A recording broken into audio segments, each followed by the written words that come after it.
It's Friday, June 14th. Here's what's coming up on the mayor's office. And Correa does a little dance. It's beautiful. It's beautiful. You want to hear the backstory to how it happened? It wore a raspberry beret. That was a great song. Yeah. The kind you find at the secondhand store. Great song. Great. Yeah, tell me the backstory, dude. I want to hear this. Okay. And I'm in love with the good life. Can't give it up. Make it to the top. Keep climbing. I wanna live it up. The good life. I'm coming up. I'm coming up. The good life. Good life. Oh, good life. Good life. Good life. Yeah. Boom, coming in hot, Chinchy, on a Friday. What's going on, brother? On a Friday. Still, a couple days ago, I said I was going to get my dad a Father's Day gift. Still haven't done it. No? Uh-oh. I got to figure that out. I got to figure that out too, bro.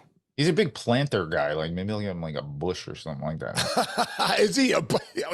Like Dude, what's up? Dude, that's funny you said that because Sarah's into these plants now. She's got all these plants around the house. And you have to order them? Are you in charge of Well, I said the other day, the counter's getting a little like, the kitchen counter. And she's like, all right, you're right. So she did move a couple of them outside.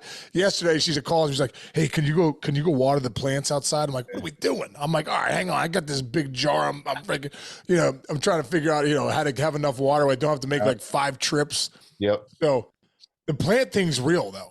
I mean, people that love plants, they do give you oxygen in the house, and there's awesome stuff, right? Locked in. They do. I'm not really into the indoor stuff.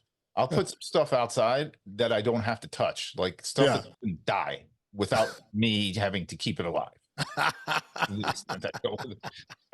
was I going to say? I'm fogging up, dude. Fogging up on my glasses here. Jeez. What's going on, dude? Humidity in the basement, bro. That's what it is. Hey, listen, this is a fun story, dude. Carlos Correa, first of all, had 5 hits for the Twinkies yesterday. Yes. That's awesome. That's an amazing story. That's not easy to do. I know. How many have you had? We're going to get into this. I think I had 3 5-hit games. I was saying too, dude. I had 2 of them at Shea Stadium, and my grandmother Ruth Casey, who Nana was the greatest, and she died right before I made the big leagues, and she was a huge Mets fan, and I just think it's so incredible that I had 2 of my 5-hit games, and one of them I hit a big home run in the 10th off John Franco for my 5th hit. So my 2nd homer of the game to win that game.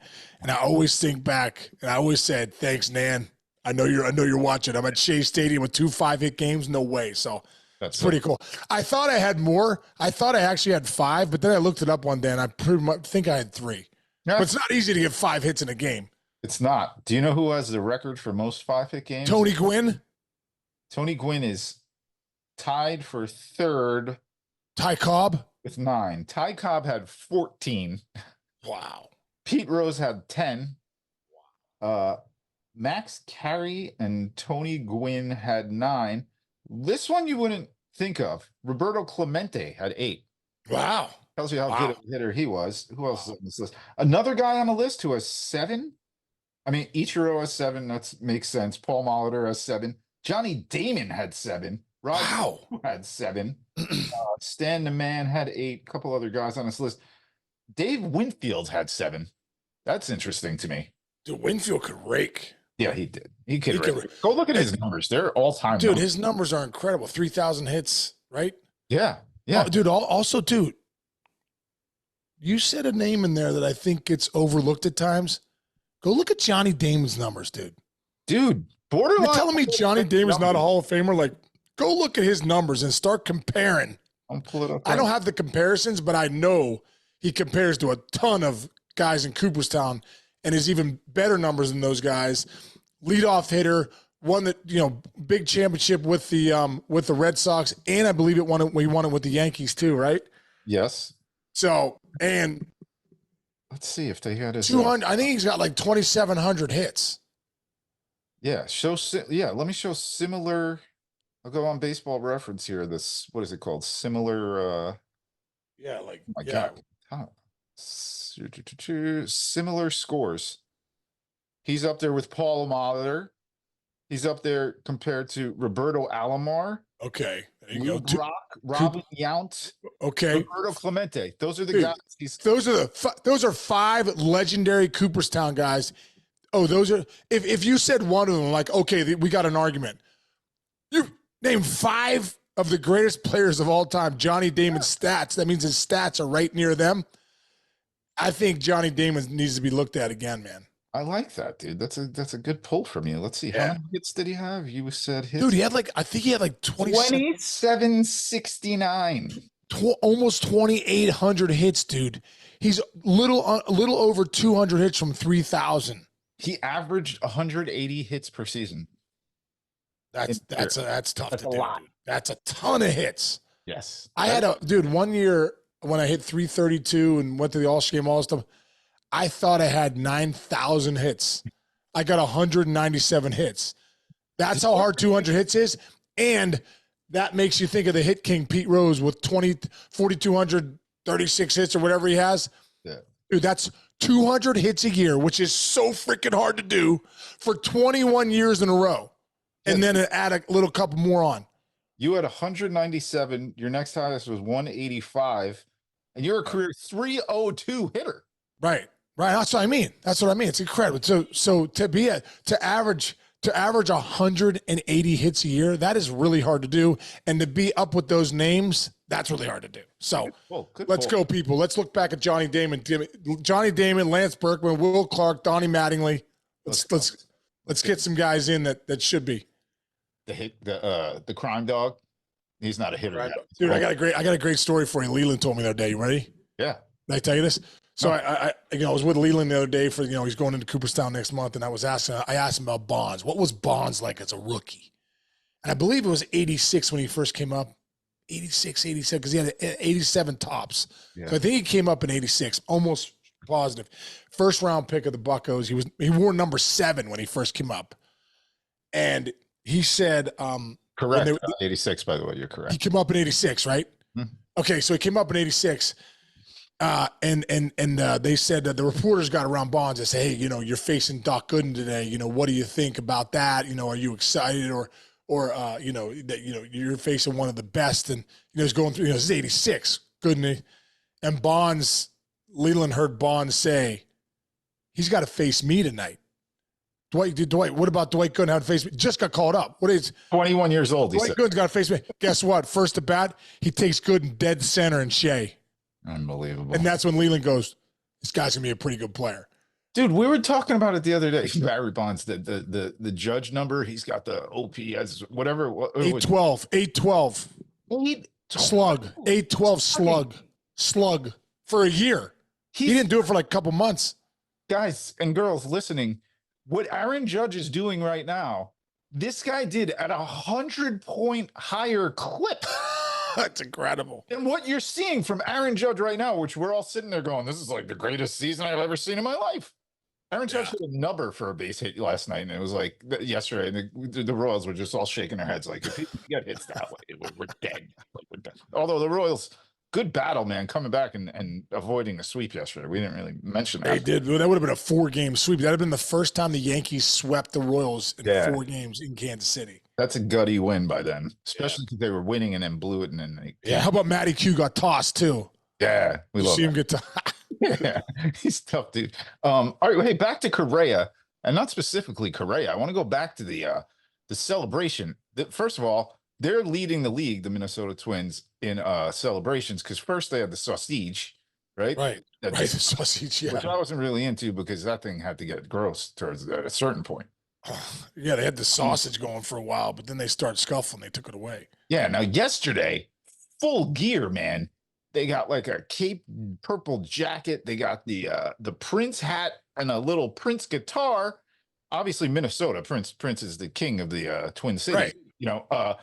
And Correa does a little dance. It's beautiful. It's beautiful. You want to hear the backstory to how it happened? He wore a raspberry beret. That was a great song. Yeah. The kind you find at the secondhand store. Great song. Great. Yeah, tell me the backstory, dude. I want to hear this. Okay. It's all comes down to Pablo Lopez, the Twins. Oh, really? Yes. He, first of all, so last year they did Prince Night as they do in Minnesota. I think they do it every year. And everybody got like a guitar, the blow up guitars. Yeah. He's kept it, and he's like, and he's been for like before the season, he came up with this plan. He's like, oh, we'll do a Prince celebration after homers. But then the sausage came out, and he's like, gotta wait out the sausage. So what with the sausage? So then what did he say? Let's see. Pablo Lopez. He'd already had the inflatable guitar from a previous instance Prince night giveaway.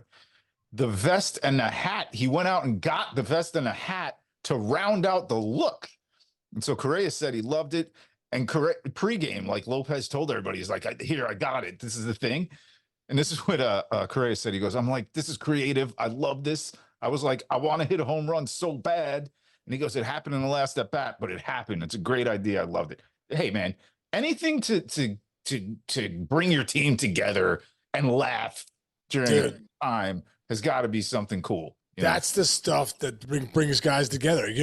I think it's a must for great teams. Every great team you go back and look at has something like that. There's something in the clubhouse that's just, oh man, people don't know we're doing this, but after every win, we're doing this. You know what I mean? It's like really cool. So I love those kind of celebrations. And you saw Correa's joy when he got the guitar and he's ripping it. It's so the fun. dugout. So yeah, it's great, man.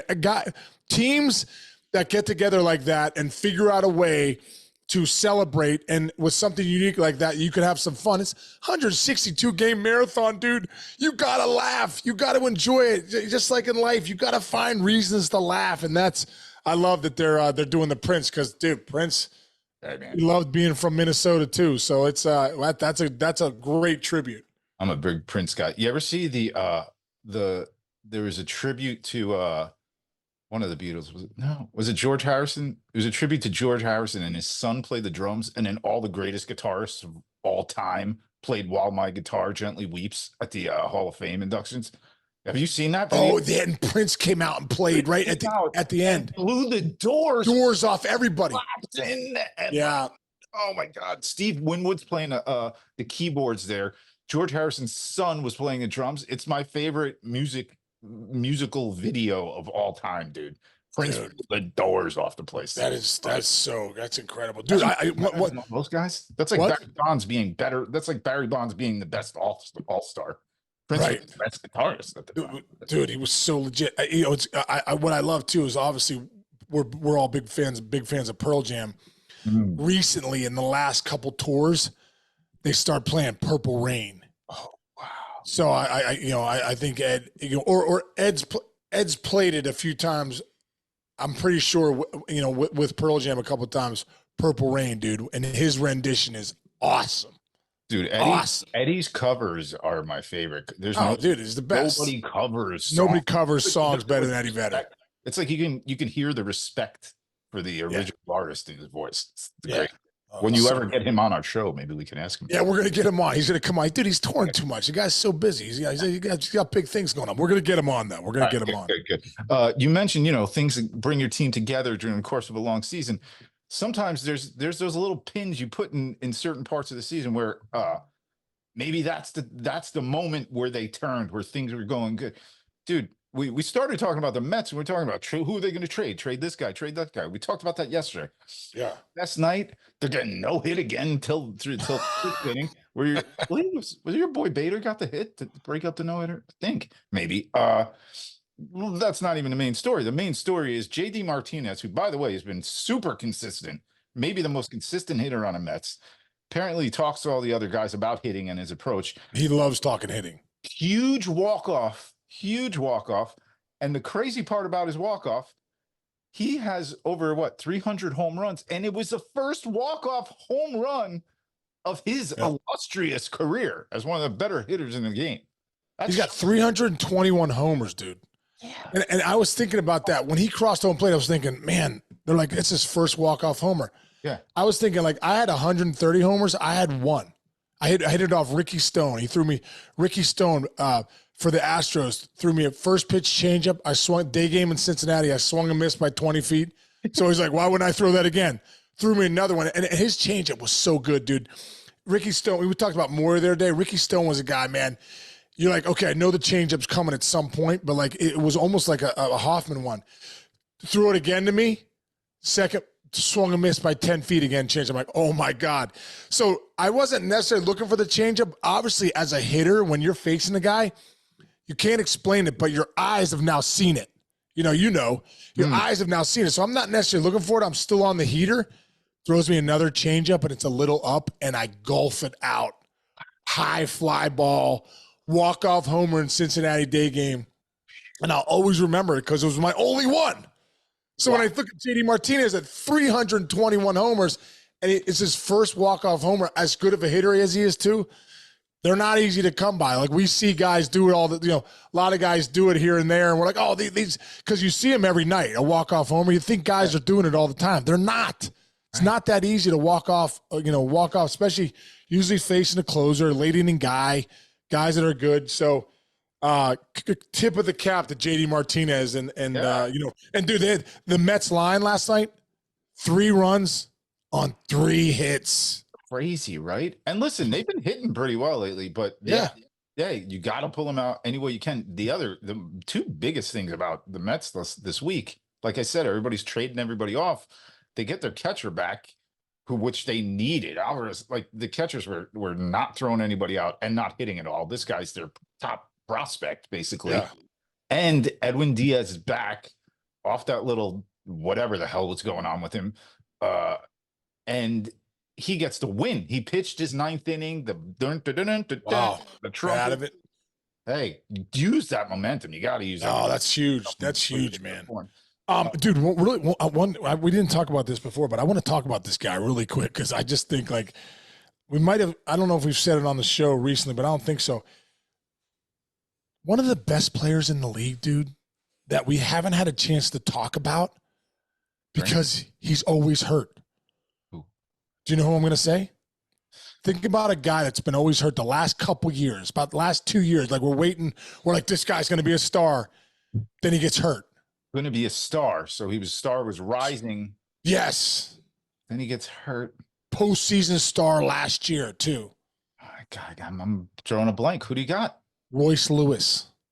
For the Twins, dude. He's only got 34 at bats. Great point. Only got 34 at bats, but he's hitting 382 with 5 bombs. Over almost a 1,300 OPS.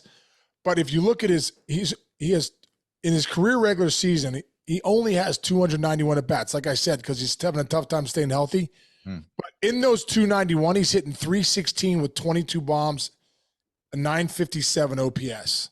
So I'm just saying, if all the baseball fans out there, if you haven't heard of him yet, pay attention to the Twins and Royce Lewis. If this guy stays healthy, he's in the conversation for MVP, no doubt. I think, in my opinion, if he can get 140 games under his belt, you're going to see him in the race for the MVP.